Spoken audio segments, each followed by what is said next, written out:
All right, so in the last lesson, we looked at how to use HTML lists that were ordered as well as unordered. In this lesson, I want to talk about the image element and how we can incorporate images into our website. So the image tag is, again, a self-closing tag, so it doesn't need to be closed.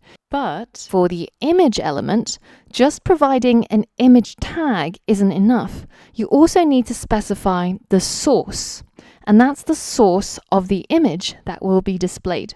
So that can either be a URL, so it can fetch it from the internet, or it can be a local image that's included in the same directory as your website. So we're going to look at both types.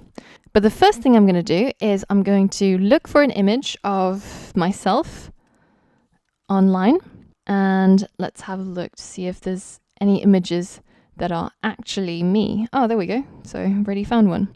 So this comes from my Twitter, and you can also probably go to your own Twitter or your Facebook, and you can right click on the image and simply copy the image address. Now, if I paste it here, you can see the whole URL of where that image is located. And if I hit enter, my browser will fetch that image from that location. So now, if I copy this image address or image source and I add it to my website as a HTML element, so just above my H1, so just above my name here, I want my image to show up. So I'm going to use the image tag, and the source, I'm just going to paste in that URL that I got from earlier on. Now, the next attribute here that comes up automatically is the alt, or the alternative text. And this is a case for, say, if a browser can't render the image, then it will simply display an alternative text to the user to describe what that image was about. So I'll just put the alt text as Angela profile picture. Now, if you're interested in search engine optimization and getting your website ranking for certain keywords, this is something that Google looks at to try and figure out what your web page is about. So if you're making a web page that's about burrito recipes and you add an alt text that says finished burrito product image 1, then it helps Google to index and figure out that maybe your web page is related when somebody is searching for burrito recipes. All right, so let's hit save and let's refresh and check it out. And I've now incorporated my first image onto my personal website. So you can either look around for an image of yourself on Facebook or Twitter or anywhere that would host it. Alternatively, if you can't find any images of yourself on the web, which is probably a good thing, you can also create an account on Photobucket and upload your own picture in order to get a URL.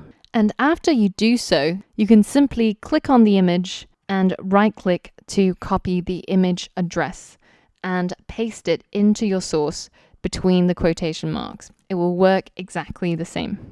There we go. Angela is now a box of biscuits. Great. Now, when my browser looks through this file to see how it should load it up and display it, when it comes across this image tag, it has to go and ping the servers of Twitter to try and obtain this image. And if it gets permission to download this image, then it will grab that image and display it over here. So currently, my image is hosted on Twitter's servers, and my browser has to download it from there in order to display it inside my web page. Now, what if Twitter goes down? What if they die? What if nobody wants to send tweets anymore?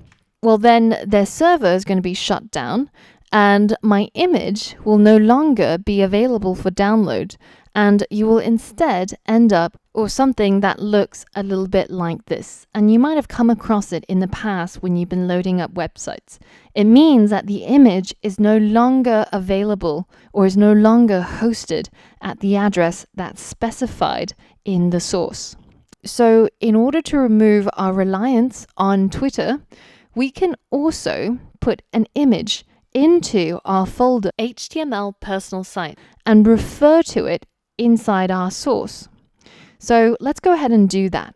Now, if I go onto my desktop inside web development, inside the folder HTML personal site, I can drag and drop or paste an image of me into this folder. And now my index.html and my picture called angela.png is in the same folder, and I can refer to it inside my code.